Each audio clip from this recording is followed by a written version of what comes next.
Now part of history, the Balangiga bells are finally back in the country after more than a century since they were taken by American soldiers as war booty. The United States says returning the bells is just the right thing to do. Our senior correspondent David Santos tells us more. On board a C-130 plane that carried the emblem of a U.S. general familiar to many Filipinos, the Balangiga bells, just like Douglas MacArthur during the Japanese occupation, they have returned. Americans seized them as war booty, and more than a century since then, the bells are a step closer to where they should belong. For most descendants of the Balangiga uprising in 1901, seeing the bells up close and personal for the first time is a moving experience. It is a very emotional journey, and I always cry every time. Dolores Matias is a great-granddaughter of Pedro Abayan, then Balangiga's El Presidente del Pueblo or town mayor, and among those who led the attack against the American forces. And those peaceful town people took part in that very gruesome rebellion. I even couldn't believe that my grandfather, who was a very religious man, could be there, could wield a bolo, and maybe took a life. The negotiation for the bells' return took about half a century. President Duterte has been vocal about his anti-U.S. sentiments and demanded last year that Washington give back the bells. And so it did. The U.S. passed a law this year clearing legal obstacles for the bells' return. Then the Trump administration facilitated it, despite some opposition. I don't see any real opposition to the return of the bells, and I think, there were just some people making a lot of noise. U.S. officials, however, insist things fell into place to have the bells returned, and it was just the right thing to do. It's really much more than just one president or one request or one demand. I mean, this is something that many people have worked on for a very long time. This is a gesture that we hope is viewed positively as an investment in this relationship in our alliance. Historians say both the Philippines and U.S. have emotional attachment to the bells. These have many symbolisms representing each country's struggle and interests. It is our hope that they will no longer remind us of that painful episode of our joint history. Instead, let them serve as a memorial to those soldiers who fought valiantly for their country. Before these are transported to Samar, the public can view the Balangiga bells at the Air Force Museum here inside the Villamor Air Base. David Santos, CNN Philippines. Joining us in the studio live, Dr. Rolando Borinaga, historian and secretary of the National Committee on Historical Research of the National Commission for Culture and the Arts. Dr. Borinaga, thank you for joining us here in the studio. Let's begin with this. Of course, everyone knows President Duterte said very specifically in his State of the Nation address last July 2017, give us back our bells. But even before that, meron nang gumagalaw sa U.S. Congress, correct? In early 2017. What was happening, sir? So in the U.S. Congress at that time, around May or June, the House of Representatives, they have already fixed the idea that supposedly the 5-year prohibition for the return of veterans' memorial objects without a specification in law would lapse by September 30. 5-year prohibition. This is provided for in a law. In a law existing that law was already passed in 2012. 2012. That was filed again by the Wyoming delegation to stall the return of the bells. Yes, because in time for the visit of President Aquino at that time. So although it is Sir, sandali lang po. So Wyoming, because 2 of the 3 bells were in Wyoming. Are in the state. Just to remind the viewers. Yes. Okay. So the provision would lapse September 30, 2017. But as early as March, the House of Representatives in the U.S. had already their draft said extend the provision by another 5 years. From September 2017 up to 2022. But the Senate version was already silent about extending the prohibition. Without in other that, words, then it would lapse lift lang, in September 30. Lapse on September 30. So if the return of what they call veteran memorial objects. yes, Because would that is lapse. that is how they describe Yes. anything that was taken for the Philippines during the Philippine-US War. Yes. Okay. So would lapse, but there was a conflict between the Senate version and the House version, and so there was veterans were basically asked to write letters to their congressmen and senators to basically Allow the return. Allow the lapse for the return of veterans memorial objects. There was no mention about bells of Balangiga. Just allow, because okay. But the specific provision referring specifically and that's repetitive, refers specifically to the bells of Balangiga. So it was like an exception. Parang it was just the veterans memorial objects, but since that provision in the law was filed in around 1998, that became a law, it only applied to the bells of Balangiga on the representation of the Senate. Of the So in other words, senators and congressmen dito sa from Pilipinas, Wyoming. meron po tayong bicameral conference committee. Yun ang nangyari. May House version ka, may Senate version. Ang House version dun sa Amerika hindi, i-extend natin 5 years hanggang 2022. Ang Senado naman ng Amerika, Let it lapse. Let it lapse on September 30, 2017. So ang sabi ng mga senador ng Amerika, kung gusto nyo yun, i-exempt natin ang bells ng Balangiga. So that was now during the bicameral conference committee. Yeah. Okay. So we have that law, and that is what allows what happened today to happen today. All this while, of course, decades of hard work behind the scenes by so many other people. Basically, 5 cycles, 4 failed campaigns, and a successful campaign that virtually started in 2013. Yung planning and sir, you said the veterans. No? So you're talking about the U.S. veterans. This was really now a U.S. veteran to U.S. veteran effort to educate veterans about what really happened. And of course, the veterans of that war naturally are all deceased already. Of course. Pati yung mga heirs or descendants involved sa discussion. No? On the American side, that the daughter of the first soldier to be attacked in Balangiga is still alive, and she's my friend, and she favors the return of the bells. Right, and so this gave a lot of push for the return, because a daughter and relatives of other descendants were involved. Favor the return. And then other U.S. veterans, meaning U.S. veterans of other wars, World War I, World War II, the Vietnam War, etc. And it was interesting earlier, before we started the show, you were explaining that there was the U.S. veterans themselves were enlightened as to the history behind the bells, which will explain why there should have been only one bell that should have been, if we follow their description of what a veteran memorial object is, only one bell should have been taken with them. Yes, because the 2 others were not rung during the attack. Okay, the 2 others which were in Wyoming. The ones in Wyoming, yes. So it was the bell in South Korea that was rung during the attack. That was the signal bell. The signal bell. But it was rung after the attack has started, not. Okay. And that convinced the veterans, the U.S. veterans? Well, at least that was part of the education process that finally convinced them about what really happened. And it helped in the campaign for the return of the bells. Enlightenment, education, information dissemination, and enlightenment. Sir, earlier in the special edition at 6 p.m. we were talking to you on the phone, and we talked about other church bells that were taken from Philippine churches by U.S. forces during the U.S.-Philippine War. So we are aware, and that bell had already been returned in May 2016, the bell in Bawang in La Union. But you were saying that, Bawang. But you were saying that there are 2 bells in West Point that are Philippine church bells, but it isn't clear kung saan sila nanggaling. Yes, because photos of this were in fact sent to me for basically trying to decipher where these bells came from.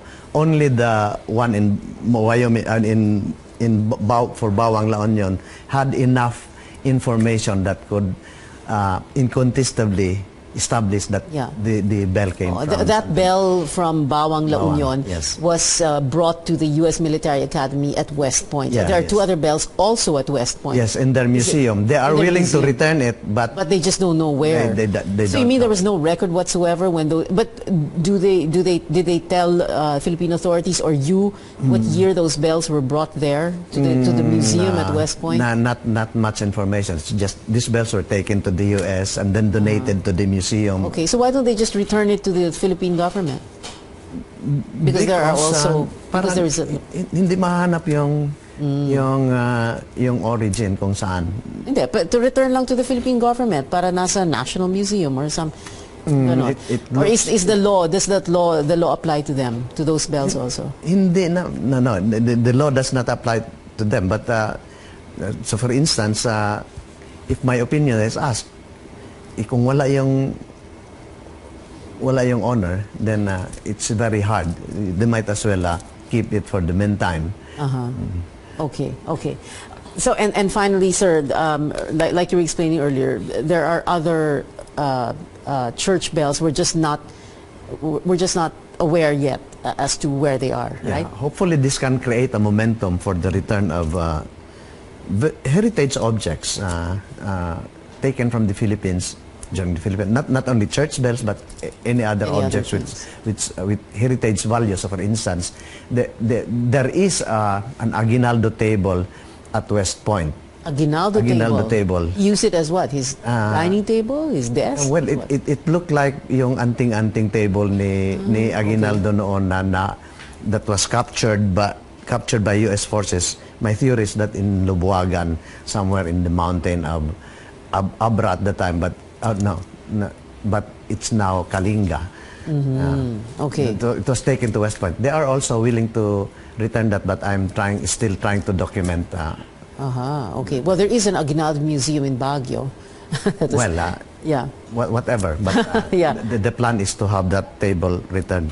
Hopefully in time for the 150th birthday of Aguinaldo next year. And the campaigners for this return of the bells are willing to extend help for that. Sila rin. Dennis Wright. Yes, Dennis Retired Wright, US Navy. McKinnon. And, Okay. Yeah. Well, this is great. Well, it was a good day today Yeah. for Philippine history Yes, and yes. for Filipino heritage. Yes, Sir, yes. Dr. Rolando Borinaga, sir, thank you very much for being with us today. Madaling umaga ng Sabado, ika-28 ng Setyembre taong 1901, habang nasa kalagitnaan ng pag-aalmusal ang 78 Amerikanong sundalo, isang malakas na sigaw ang narinig na sinundan ng pagkalembang ng kampana ng simbahan. Mga armadong kalalakihang bitbit ang kani-kanilang mga bolo ang sumugod at pinaghatak ang mga Amerikanong sundalo. Mula sa bilang na 78, 48 dito ang namatay, habang 26 naman ang nasugatan. Tinawag na worst single defeat at the hands of the Filipinos ang insidente. Isang malaking insulto sa bansang Amerika. Bilang ganti, iniutos ni Major General Adna R. Shafi ang mahigpit na pamamalakad sa mga Pilipino, lalo na sa lalawigan ng Samar. Dahil dito, isinagawa ni Brigadier General Jacob Howling Smith ang karumaldumal na pagmasaker at walang habas na panununog sa mga kabahayan. Sa pag-atake sa bayan ng Balangiga, kinuha ng mga Amerikanong sundalo ang 3 kampana ng simbahan ng San Lorenzo de Martir. 2 dito nakalagak ngayon sa F.E. Warren Air Force Base sa Estados Unidos, habang ang isa naman ay nasa Camp Red Cloud sa South Korea. Mahigit 1 siglo na ang nakalipas, ngunit sa kabila ng mahabang panahon, dama pa rin ang pangungulila ng munting bayan sa Samar sa kampanang hanggang ngayon ay pilit na ipinagkakait na maibalik. Ang kampana ng Balangiga. Problema ng Balangiga story is that sagupaan lang what happened on September 28, 1901 na massacre yung soldiers. Walang almost sa early literature walang mention kung ano ba nangyari in between. So sa American version of events parang sila. Wala silang they came here for a very good purpose, pero kahit 'yon parang walang apparently ungrateful yung mga Filipino. They were massacred and they died. At saka yung Pilipino naman, basically, mayroon naman kayong kasalanan. So, parang ganon. At saka, ginamit ninyo yung bells, pero there were now some contradictions. Ilang bells ba talaga ang pinatunog? So, there were a lot of versions in the story na hindi magkakatugma. Ngunit hindi batid sa nakararami na may ilang grupo ng mga Pilipino at mga Amerikano ang tahimik na nagtutulungan. Dala ang malasakit na maitama ang mga mali at mabago ang kwento ng isa sa pinakamalagim na yugto ng ating kasaysayan. I'm Dennis Wright. I am a career naval officer, served 33 years in the United States Navy. Been living in the Philippines, in and out of the Philippines since 1972. I first got involved after a number of efforts on previous projects. One was the restoration of the Clark Veterans Cemetery. It has over 9,000 veterans and their dependents interred here at Clark that had been abandoned and forgotten. And we were successful in getting that transferred to the American Battle Monuments Commission to maintain. After that, we also started looking at more U.S. Philippine-American history. And one of the big issues out of the U.S. Philippine-American early history were the bells that were taken from the Church of San Lorenzo de Martir. Ang kampana ng simbahang San Lorenzo de Martir, o mas kilala bilang Balangiga Bell, ay ilan lamang sa mga kampanang kinuha ng mga Amerikanong sundalo noong kainitan ng Philippine-American War dahil sa tinutunaw ito ng mga gerilyang Pilipino para gawing bala sa kanilang pakikidigma. Isa na nga rito ang kampana ng San Pedro Bell na natagpuan sa U.S. Military Academy sa West Point, USA, na ngayon ay naibalik na sa dati nitong parokya, ang Church of Saints Peter and Paul sa bayan ng Bawan, La Union. The San Pedro bell was not known. The church was not aware the bell existed. The city of Bawang, La Union did not know the bell existed. It was just lost to history. During our research, we had identified, especially through Dan McKinnon's efforts, that there was a bell at the U.S. Military Academy at West Point that came from the Philippines. So Dan was able to get the inscription off the bells, and we were able to locate where they came from. I went in and just did simple Google searches on some of the things on there and found out that, well, Bawang, La Union, that was not La Union, but Bawang was on. So you can imagine, here's a church that did not know they had a bell taken in 1901, and there were many bells that were being taken in 1901 by either Filipinos fighting for independence or the American forces to deprive Filipinos from taking the bells. Ngunit hindi tulad ng San Pedro Bell, ang kampana ng Balangiga ay nananatiling naiugnay sa isang malagim nitong nakalipas na hanggang ngayon naghahadlang upang ito'y muling maibalik sa bansa. Ayon sa mga kwento, nagsilbi itong hudyat sa pag-atake ng mga Balangigawon sa mga Amerikanong sundalo na nagresulta sa pagkakapaslang ng 48 sundalo mula sa Company C ng 9th U.S. Infantry na noon ay nakadeploy sa bayan ng Balangiga. Mariin naman itong itinatanggi ng Balangiga Research Group, isang organisasyong nabuo na may layuning linawin at itama ang buong kwento ng Balangiga. We had a lot of sources. The fellow members of Balangiga Research Group basically provided me with other sources, including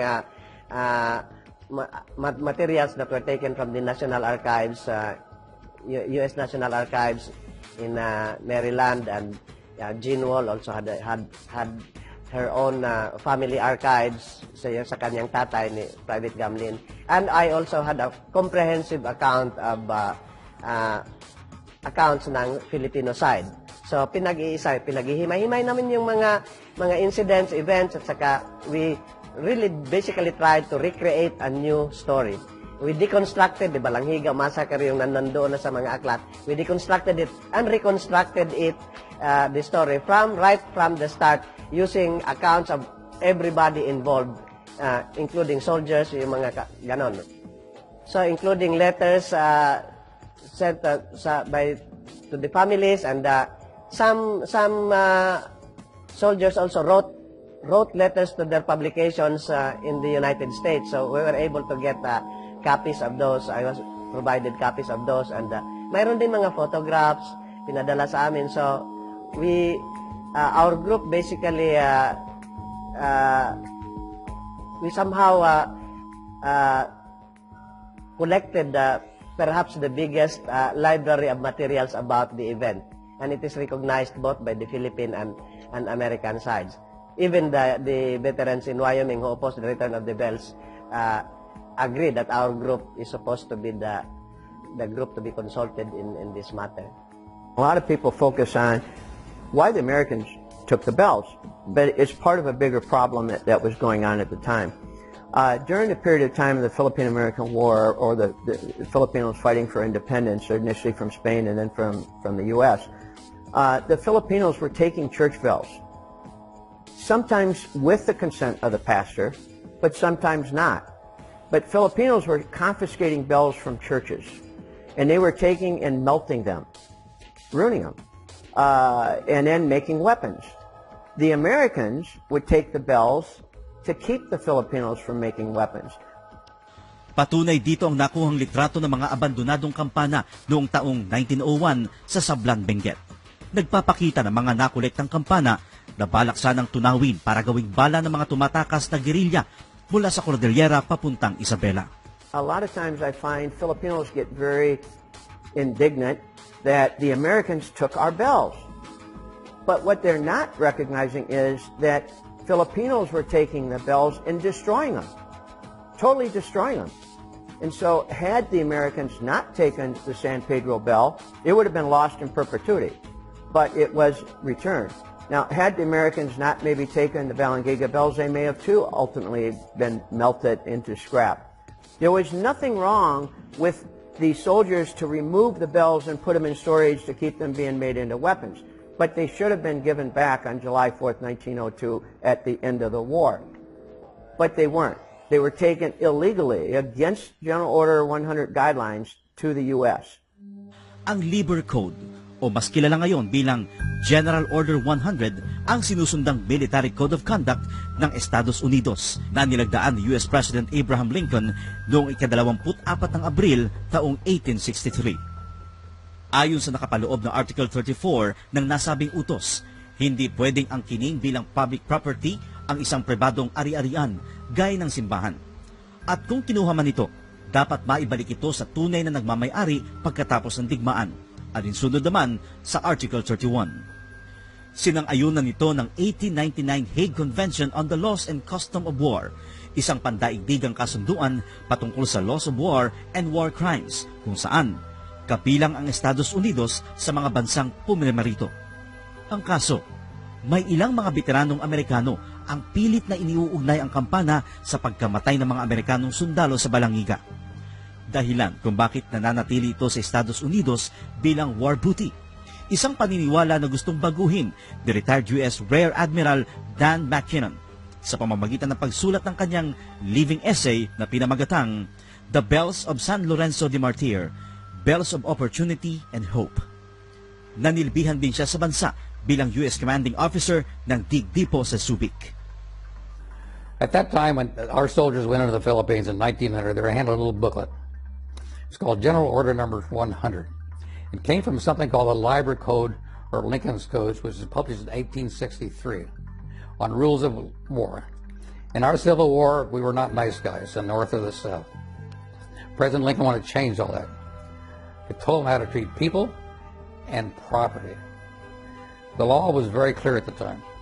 You do not take people's personal property. And all church property is personal property. I mean, I could take your property if I want to use your horse or your wagon or your house, I could take it. When the war is over, you get it back. So what you had there was two bells that were personal property of the church in Balangiga. Dahil itinuturing na malaking insulto ang nangyaring pag-atake, agad iniutos ni U.S. Army Brigadier General Howling Jacob Smith ang karumaldumal na pagpatay sa mga residente at panununog sa mga kabahayan sa buong rehiyon ng Samar ng 11th Infantry Regiment mula sa Tacloban. Dito kanilang kinuha ang 1557 Queen Mary Tudor Cannon kasama ang 3 kampana ng simbahan ng San Lorenzo de Martir. Inilagak ang mga ito sa headquarters ng 11th Infantry Base o Camp Bumpus hanggang sa huling yugto ng Philippine-American War. Sa bagong binuong 9th Infantry Regiment sa Calbayog, ibinigay ang pinakamaliit sa 3 kampana sa paniniwalang ito ang nagsilbing signal bell sa pag-atake ng mga residente, habang nananatili na sa kanila ang 2 malaking kampana. Sa pagtapos ng digmaan taong 1902, dinala ng 9th US Infantry Regiment ang signal bell sa Estados Unidos bilang paggunita sa mga kasamahang namatay sa Balangiga. Binansagan ito sa pangalang Manchu Bell at kinalaunan dinala sa 9th Infantry sa US Camp Red Cloud sa Ujeongbu, South Korea, kung saan kasalukuyan itong nakalaga bilang war booty, alinsunod sa Title 10 ng US Code 2579. Samantala, sa paglisa naman ng 11th Infantry Regiment ng Pilipinas noong 1904, imbis na ibalik sa simbahan, dinala naman ang 2 natirang kampana at kanyon sa Estados Unidos. Kinalaunan, isinama ang mga ito sa US Army Transport Shipment papuntang Fort D.A. Russell, na ngayon ay F.E. Warren Air Force Base sa Cheyenne, Wyoming. In 1967, a small group of Air Force officers rediscovered these 2 old bells, and it was like, wow, those are pretty neat. They're antique. Why don't we put them on display? So they built a brick display stand with 2 bells in it. These officers that found them and put them on display, they feel an affinity, like it's their idea. And at that time, there was not much known really about them. Remember, the Balangiga Research Group didn't really get into effort until the early the last 20 years. So there wasn't a lot of information. A lot of it was based on fake news. But when people base their beliefs on fake news and real news comes along, they find it often hard to accept the real news.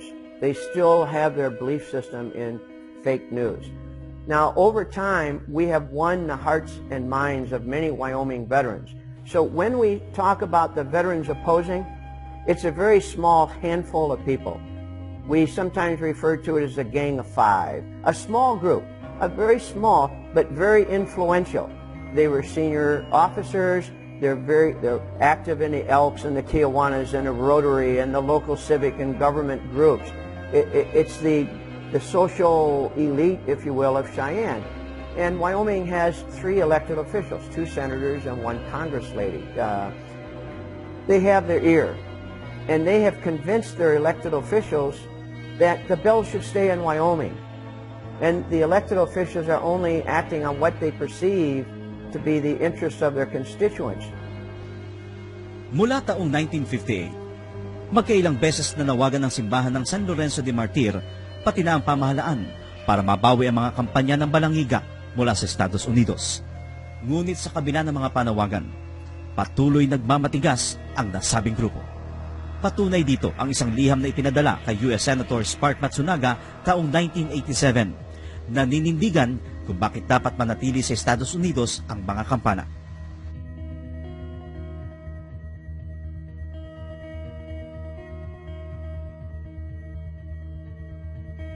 Isa na nga sa mga tumangkang bawiin ng kampana ang nooy Secretary of National Defense Fidel V. Ramos taong 1990. Kung saan nakipagpulong ito kay U.S. Secretary of Defense Dick Cheney na dating congressman ng Wyoming.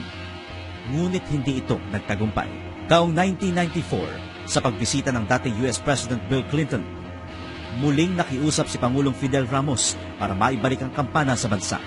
Habang sinang-ayunan nito ni dating U.S. President Clinton, sa huli, hindi ito nagwagi sa kadahilanan na illegal ito dahil sa probisyong nagbabawal sa pagsasauli ng mga war memorial objects.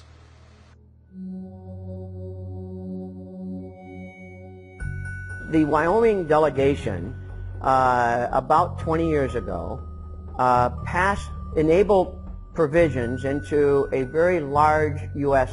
law known as the National Defense Authorization Act. So the National Defense Authorization Act is a law of thousands of pages. It deals with troop strengths, how many ships, how many airplanes, how many tanks, foreign policy associated with conflicts, and it deals with budgets. It's huge.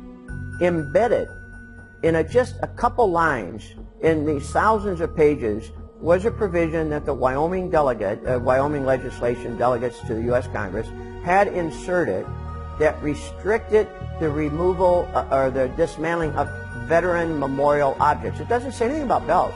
There's no bells mentioned. It was very crafty. Veteran memorial objects that cannot be returned to the countries from which they were taken. But it was very discriminatory because it was targeted solely to protect the Balangiga bells in Wyoming without mentioning the bells.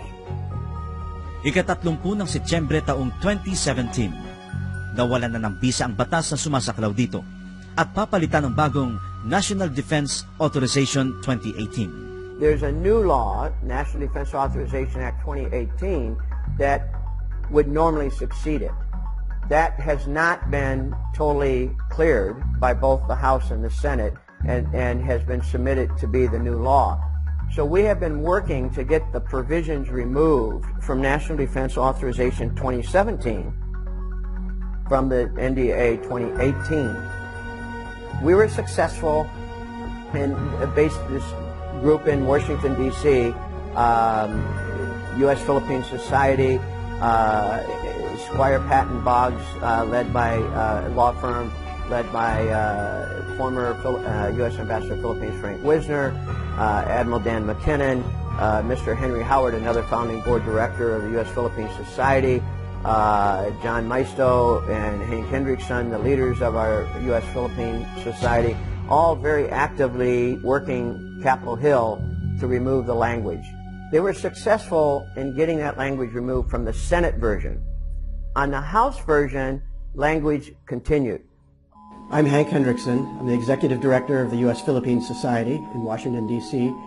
The Society is a binational, non-political, independent organization that aims to promote awareness of today's Philippines among key American audiences. We also have an interest in strengthening relations between the United States and the Philippines. The U.S.-Philippine Society was involved in a couple of ways. There are several directors of the U.S.-Philippine Society who are personally interested in seeing if there's a path to the return of the bells.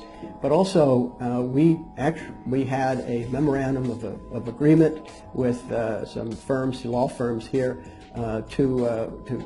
that provided pro bono legal service, researching the legal restrictions that previously existed on the return of the bells, and working to help set up appointments where we could reach people on Capitol Hill who were working on that legislation. It's very interesting that, and I credit Society Director and former Ambassador Frank Wisner for his role in ensuring that the U.S.-Philippine Society became the institutional basis for working on the return of the bells of Balangiga. Isa rin sa aktibong nakipagtulungan ang Amerikanong dating high school exchange student sa Ateneo de Cagayan, Xavier University. My name is Henry Howard, and I first went to the Philippines from my birthplace of Baltimore, Maryland in 1974 as an AFS exchange student. I attended my last year of high school at Ateneo de Cagayan, Xavier University High School in Cagayan de Oro, where I learned to speak Cebuano perfectly. This year I'm very proud to say that due to our lobbying efforts, and the lobbying efforts were undertaken by me, by former Ambassador Frank Wisner, by former U.S. Navy Captain Dennis Wright, and former U.S. Navy Admiral Dan McKinnon, as well as a support staff of others. We were able to change the law, the National Defense Appropriations Act, and expressly change it so that the bells could be returned once the Secretary of Defense signs a certificate. And some provision is made to build some type of memorial to replace the bells in Wyoming. I volunteered to make duplicates of the bells and give them to the individuals in Wyoming that have been the proponents of keeping the bells. And despite the fact that we inserted language in the NDAA which, won the battle against those individuals in Wyoming, we will still provide them the duplicate bells as a gesture of goodwill, because there is no conflict between the United States and the Philippines in any way, shape, or form, and we want to keep it that way. Bago pa man maganap ito, nanawagan na si Pangulong Rodrigo Roa Duterte sa Estados Unidos para ibalik ang kampana ng Balangiga sa kanyang ikalawang State of the Nation Address sa Batasan. Give us back those Balangiga bells. They are ours. They belong to the Philippines. They are part of our national heritage.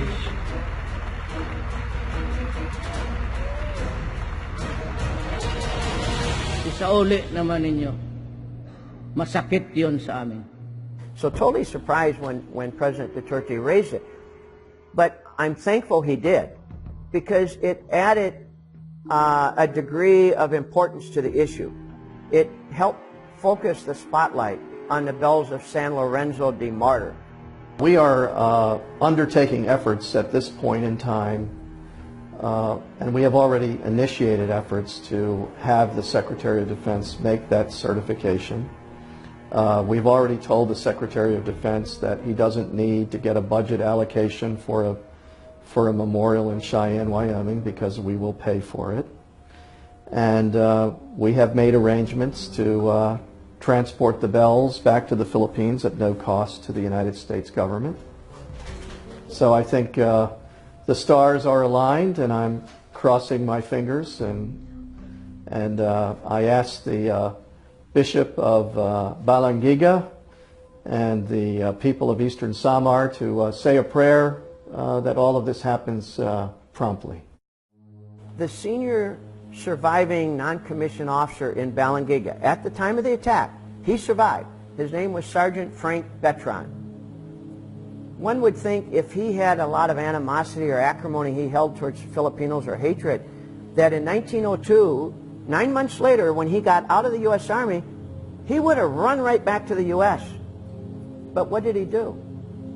He got a job as a civilian quartermaster here in the Philippines. He married a Filipina, raised a very large family with 47 grandkids. He passes away in 1916, 15 years later, and he's buried at Clark. He forgave, and he was involved. He witnessed it. Jean Wall, the daughter of Private Adolf Gamlin, a survivor. He was the individual who was initially attacked during the attack, that started the whole attack. She's still living. In her heart, she wants the bells to go back. And then there's Samantha Hoffman. Samantha Hoffman is a cousin of one of the fatalities, of one of the soldiers, Private Robert Booth, who died in the encounter. His cousin is living today in Michigan. She wants the bells to go back. If people who were actually involved in the encounter want the bells to go back, survivors, daughters of a survivor, relatives of a fatality, they were there. They want the bells to go home. Why would some Minuteman missile-based Air Force officer argue to keep the bells? He's never been to Balangiga. There were no Wyoming veterans that were in the encounter. There were no Wyoming veterans in Balangiga. It makes no sense. That's what's so baffling about this. So my message to the veterans in Wyoming, first of all, they're on board. To that small minority group in Cheyenne, do the right thing and return the bells. That's my message.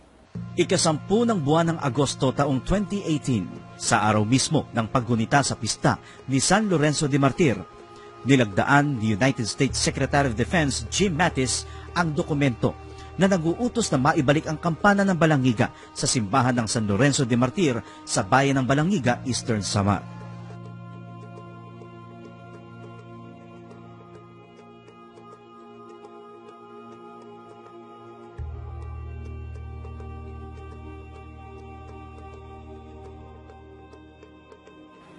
Well, it's very meaningful. The return of these bells is meaningful for Balangiga kasi if only for the function of the bells. Ano ba yung sa bells? It's basically yung sa kay Hemingway, for whom the bell tolls.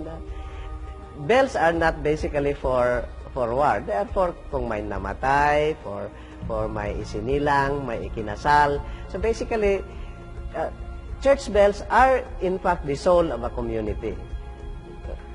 And they should be returned where they belong. Mahigit isang siglo na ang lumipas. Matagal nang natapos ang digmaan. Naging masakit man ang mga naging tagpo sa Balangiga. Hindi man ito mababago ang nakaraan. Mapapawi naman ito ang lungkot at pangungulila sa pagbabalik ng kampanang naging piping saksi sa kabayanihan at trahedya ng mga mamamayan sa bayan ng Balangiga. History reminds us that all wars end. In returning the bells of Balangiga to our ally and our friend, the Philippines, we pick up our generation's responsibility to deepen the respect between our peoples. To those who fear that we lose something by returning the bells, please hear me when I say that bells mark time, but courage is timeless.